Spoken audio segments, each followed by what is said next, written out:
ایک باس اپنے ورکرز کو کس طرح ٹریٹ کرتا ہے، وہ کیسے بزنس کرتا ہے، اس کی کیا اسٹریٹجیز ہیں، میں یہ سب یہاں سیکھنے آیا ہوں۔ مجھے VIP ٹریٹمنٹ نہیں چاہیے۔ وہ اس بات پر تحمل سے بولا۔ اوکے ریلیکس، میں باقی سب کو سمجھا دوں گا، اب ریلیکس ہو اور کافی کا آرڈر دو۔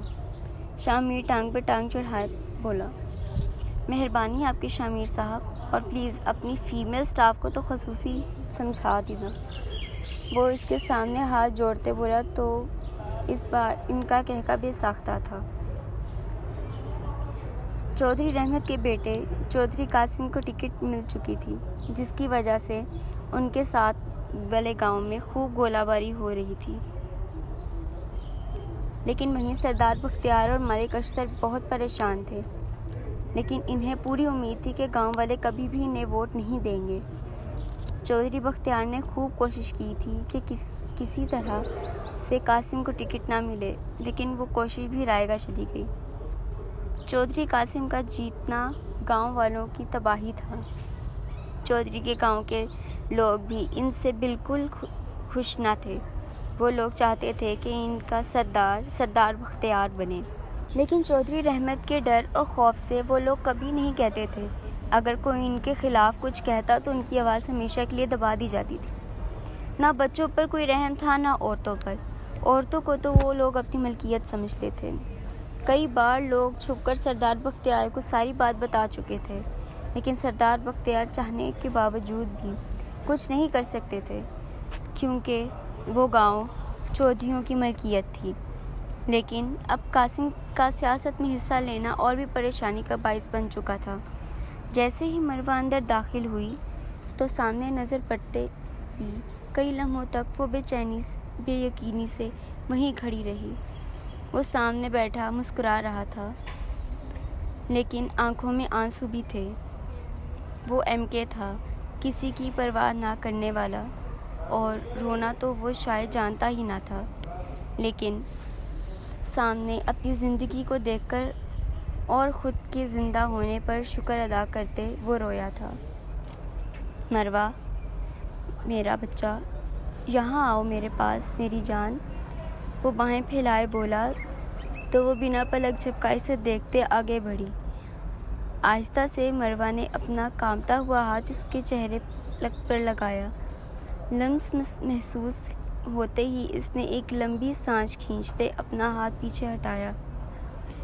اتنی ناراضگی، مجھے دیکھنا بھی نہیں ہے؟ مروہ کے پیچھے ہٹنے پر وہ دکھ سے بولا۔ مجھے یقین کرنے دیں، میں ایسا خواب کئی بار دیکھ چکی ہوں۔ مجھے خوشیاں راس نہیں آتی۔ اگر یہ بھی خواب ہوا اور ٹوٹ گیا تو شاید اب میں اگلا سانس بھی نہ لے پاؤں۔ وہ روتے ہوئے بولی، یہ خواب نہیں ہے، حقیقت ہے، میرے سینے سے تو لگ کر دیکھو۔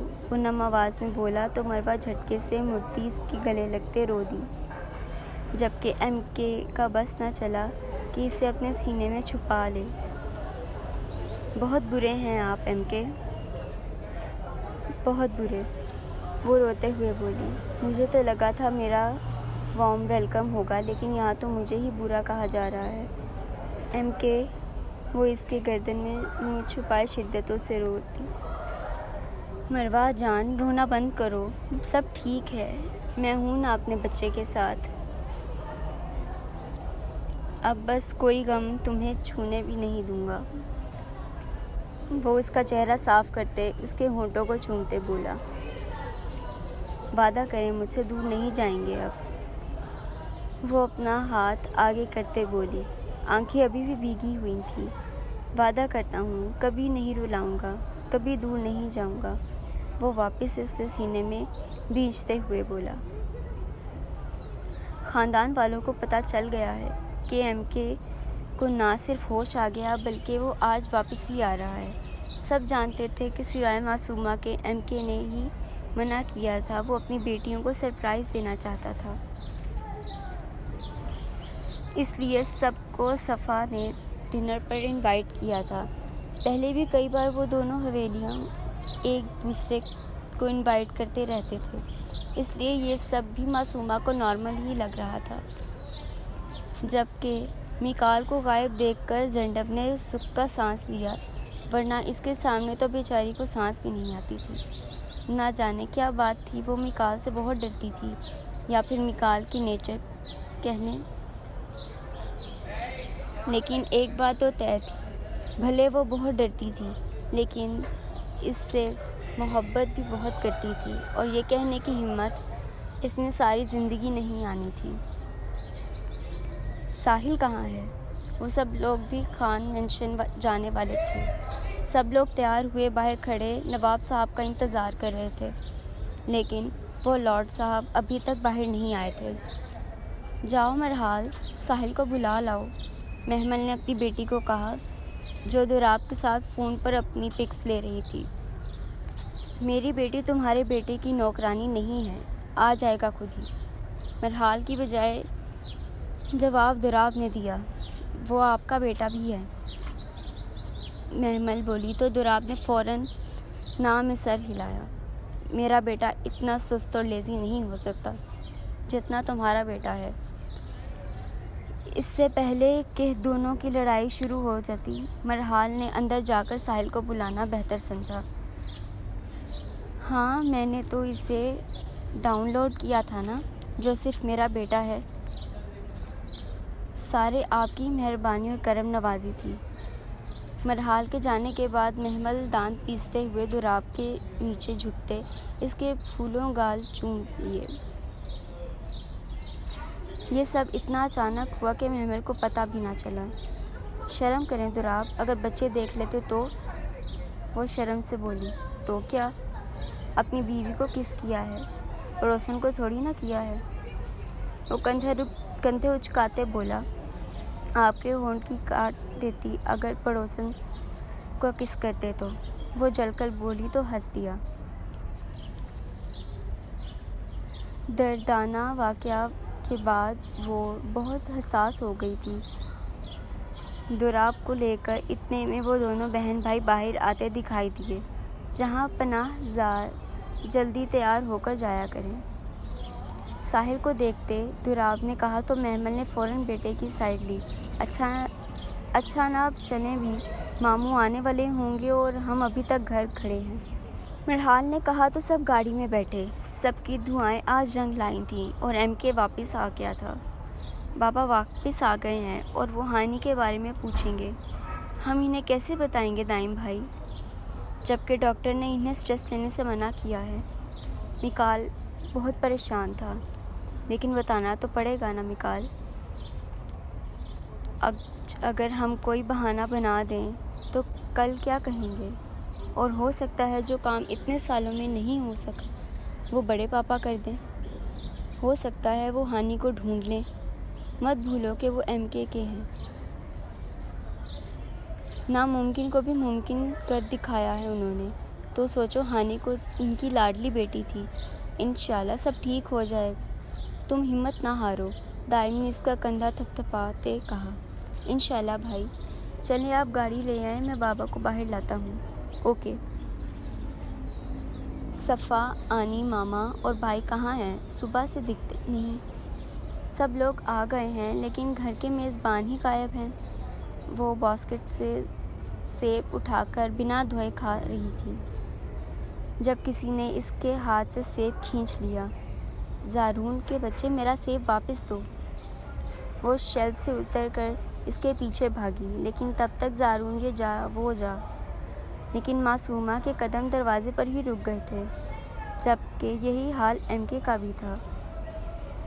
وہ دونوں ہی دروازے پر کھڑے ایک دوسرے کو دیکھ رہے تھے، جبکہ باقی سب آنکھوں میں آنسو جبکہ ہونٹوں پر مسکراہٹ لیے ان دونوں کو دیکھ رہے تھے۔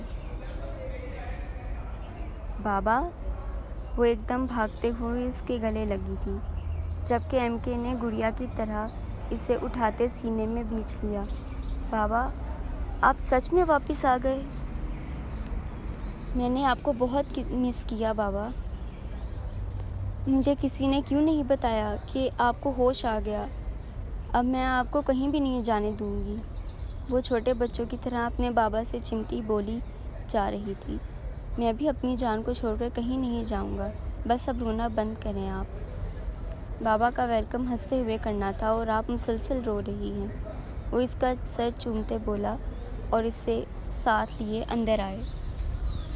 سب سے ملنے کے بعد وہ اب گپ شپ کر رہے تھے اور معصومہ اس کے سینے سے لگی بیٹھی تھی۔ سب سے مل لیا لیکن ہانی نظر نہیں آ رہی، اور نہ ہی بلاول اور سعدیہ۔ فیملی یہاں موجود ہے، سب کہاں ہیں؟ اور اس وقت سب گھبراتے تھے۔ بلاول اور سعدیہ کے بارے میں سعید صاحب نے بتا دیا تھا، لیکن ہانی کا کوئی بھی نہیں بتا رہا تھا۔ جب ایم کے کو رائم والی بات پر خاص یقین نہ آیا۔ ہانی کہاں ہے مروہ؟ اب کے اس نے بیوی سے پوچھا۔ ایم کے کا پوچھنا تھا کہ وہ لاکھ کوشش کے باوجود بھی آنسو چھپا نہ پائی۔ اس کے آنسو نے ایم کے کچھ تو جان گیا تھا۔ مجھ میں ابھی اتنی ہمت ہے کہ میں کوئی بھی خبر برداشت کر سکوں۔ بتاؤ کیا ہوا ہے ہانی؟ کہاں ہے ہانی؟ اس رات ایکسیڈنٹ میں ہم نے ہانی کو کھو دیا تھا۔ جواب ماہر نے دیا۔ ہمیں ہانی کہیں نہیں ملی تھی۔